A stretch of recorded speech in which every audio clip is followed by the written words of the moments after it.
श्रियवदे पुरुषोत्तमस्य द्राविडदेवे आनंदहारे योगासुतबलवल्लिनायकासमेत योगासुस्वामी सन्निधौ लक्ष्मी हयवदन स्वामी सन्निधौ सीता लक्ष्मण हनुमत समेत रघुनंदन स्वामी सन्निधौ श्री देवल्लिनायकासमेत श्री महासुदर्शन शंकरराज स्वामी सन्निधौ श्री दशावतार स्वामी सन्निधौ वैनदेय वेदमुरुड स्वामी सन्निधौ भक्तांजनेय योगांजनेय स्वामी सन्निधौ भक्तजनानां भक्तजन संरक्षणास्थाने मदे मदे अभिवृद्ध्यर्थं उद्योगस्थाने मदे मदे अभिवृद्ध्यर्थं वज्रदृढगात्रदाहृत्यर्थं ये ग्रहाः शुभस्थाने स्थिताः तेषां ग्रहाणां शुभम् आनुकूल्यसिद्ध्यर्थं ये ग्रहाः वैतरस्थानेषु स्थिताश्च अत्यन्तातिशयित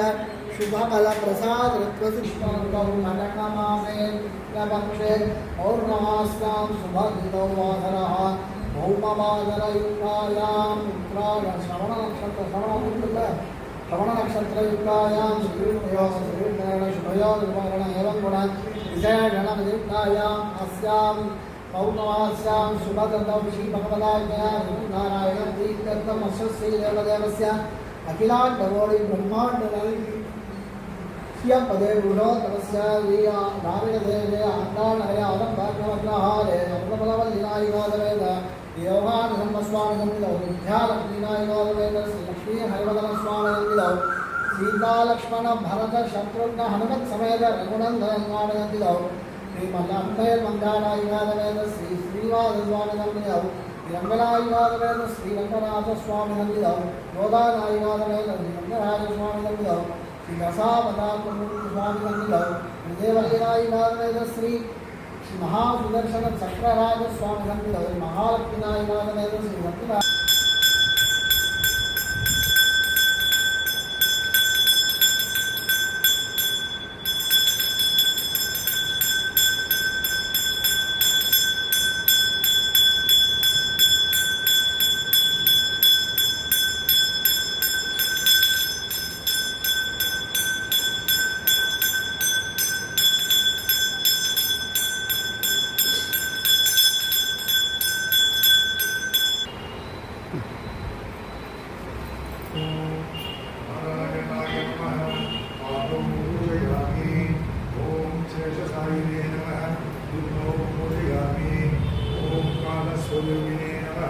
जंगे पूजयामि ओं विश्वरूपाय नमः जानवी पूजयामि ओं जगन्नाथाय नमः तुष्यं पूजयामि ओं कमलनाभाय नमः नाभिं पूजयामि ओं जगत्पुक्षसे नमः कुक्षिं पूजयामि ओं लक्ष्मीविलसत्पक्षसे नमः वक्षस्थलं पूजयामि ओं चक्रादिहस्ताय नमः हस्तान् पूजयामि ओं चतुर्बाहवे नमः बाहुं पूजयामि श्रीकण्ठाय नमः कण्ठं पूजयामि ओं चन्द्रमुखाय नमः मुखं पूजयामि ओं सत्यवाचे नमः वक्त्रं पूजयामि ओं श्रीशाय नमः नासिकां पूजयामि ओं रवीन्द्रलोचनाय नमः नेत्रे पूजयामि ओं दिक्श्रोत्रताय नमः श्रोत्रे पूजयामि ओं सर्वभ्यामिने नमः शिरः पूजयामि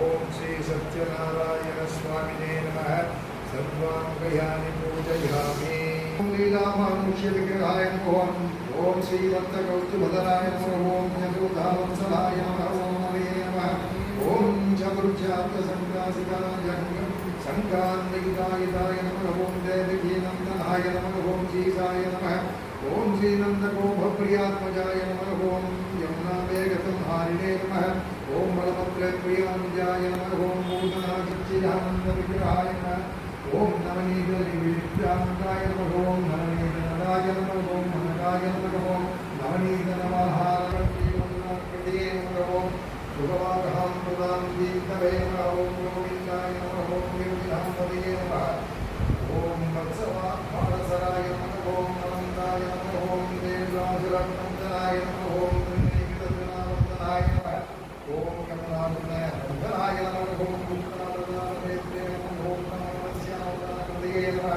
ओम भोगेश्वराय नमः ओम योगिने नमः ओम योगिसूर्यसमप्रभाय नमः ओम विलासवे नमः ओम परस्मै ज्योतिषे नमः ओम ज्ञानभेन्द्राय स्वाहाय स्वाहाय ओम दिवाये नमः ओम दिव्ये नमः ओम दीर्घाय नमः ओम दुर्गाय नमः ओम दुर्गारण्ये नमः ओम कमलाय नमः ओम कान्ताय नमः ओम क्षीरोदशिवाय नमः ओम अग्रहराय नमः ओम कुन्दये नमः ओम नमः अमृताय नमः देवताय नमः कुसुमविलासिन्ये नमः धर्महर्याय नमः நாராயணம் என்ற புண்ணிய பூமியில் இன்னொரு சமயம் மகிழ்ச்சி கடலில் மூழ்கி இந்த பூலோகத்தில் பிறந்த மனிதர்கள் பகவானின் கருணையை பெற்று சகல ஐஸ்வர்யங்களையும் அடைந்து தம் மனைவி மக்களோடும் பந்துக்களோடும் சேர்ந்து வாழ்ந்து முடிவில் அவன் பாரமடைய விரும்புவர்களேயான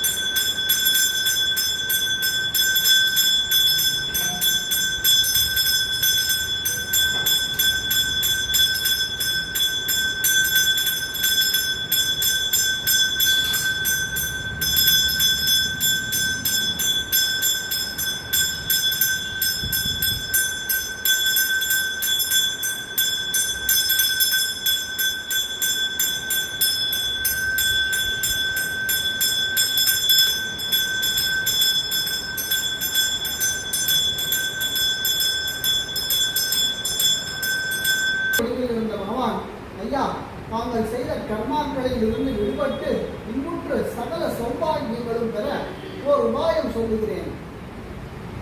ஸ்ரீமன் நாராயணனுக்கு சத்யநாராயணன் என்ற பெயரில் ஒரு விரதம் உண்டு.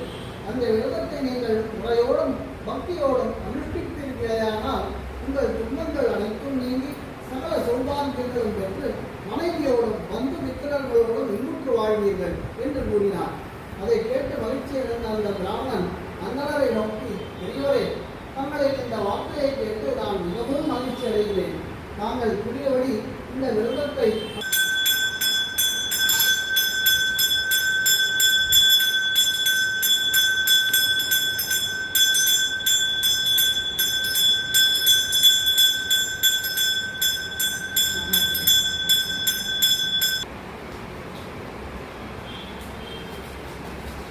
மூன்றாவது அத்தியாயம். முன்னொரு காலத்தில் பகவானிடம் மிக்க பக்தி உள்ளவனும் பிறருக்கு அறம் செய்து வாழ்வதில் மகிழ்ச்சியும் கொண்டு நாற்புறமும் புகழ் பெற்று விளங்கிய சத்தியவாக்குடையவனான உல்காமுகன் என்னும் அரசன் ஒருவன் இருந்தான். அவன் தினமும் பகவானின் ஆலயத்திற்கு சென்று அவனை தரிசித்து அங்குள்ள பிராமணர்களுக்கு தானம் செய்து அவர்களை மன்னிப்பான். அவன் ஒரு நாள் பத்ரசீலா நதிக்கரையோரம் தன் ரூபவதியான பக்தியுடனும் உறவினர்களோடும் கூடி சத்யநாராயண விரதத்தை அனுஷ்டித்துக் கொண்டிருந்தான்.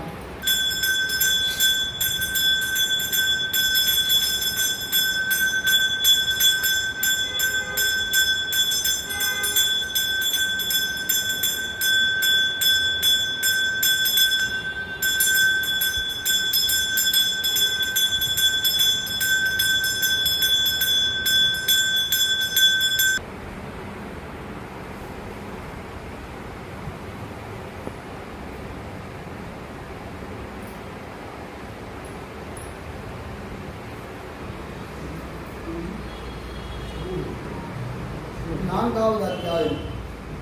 மறுநாள் காலை முடிந்ததுமே சந்திரகேது அரசன் சபையை கூட்டி சிறையில் இருந்த சாதுவையும் அவன் மருமகனையும் விடுதலை செய்யும்படி கட்டளையிட்டது அனைவருக்கும் வியப்பாயிருந்தது. மேலும் சிறை காவலர்களும் ஏதும் புரியாமல் பிடித்தனர். இந்த அரசனுக்கு என்ன வந்துவிட்டது? இன்று திடீரென்று இப்படி விடுவதற்குள் சபையை கூட்டி சிறையில் உள்ள வியாபாரியை விடுதலை செய்யுங்கள் என்று கூறுகிறாரே என்று வியந்தவர்களால் வியாபாரிகளை விடுதலை செய்தனர்.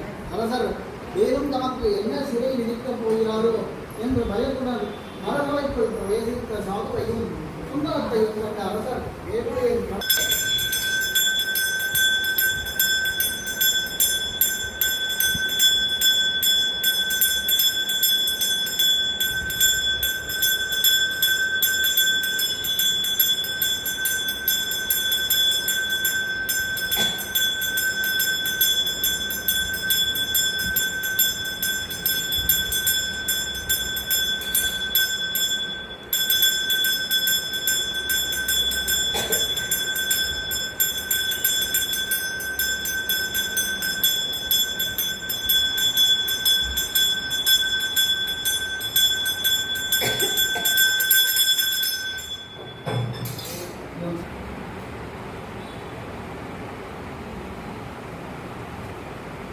அரசன் காட்டிற்கு வேட்டையாடச் சென்றவன் மிருகங்களை துரத்தி வெகு தூரம் சென்றான். அதனால் அவனுக்கு பகவான் கிருஷ்ணனுடைய நண்பனாக வாழ்ந்து அவருடைய அனுகிரகத்தை பெற்றான். விறகு வெட்டி குகனாக பிறந்து ராமனுடைய வாயால் அவருடைய தம்பி என்ற அந்தஸ்தை பெற்றான். அரசன் உட்கார்ந்தனோ தசரதனாக பிறந்து ராமரையே தன் மகனாக பெற்று இறுதியில் மோட்சமடைந்தார்.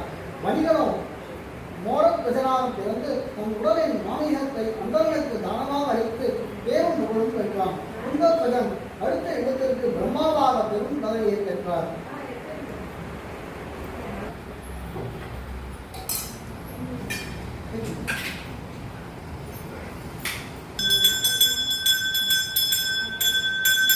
तद्विष्णोर्परमं पदहं ददा विस्सन्ति सूरय दिवीवसच्छुरादधं तद्विप्रासोपन्यको जागृवाहुं दत्तमन्ददे विष्णोरत्परमं पदं पर्याप्यानन्तराय यतर्वतो मोदिरात्र उत्तममहद्भवति सर्वजातैः सर्वचिदितैः सर्वमेव तेनाप्नोति सर्वं जयति.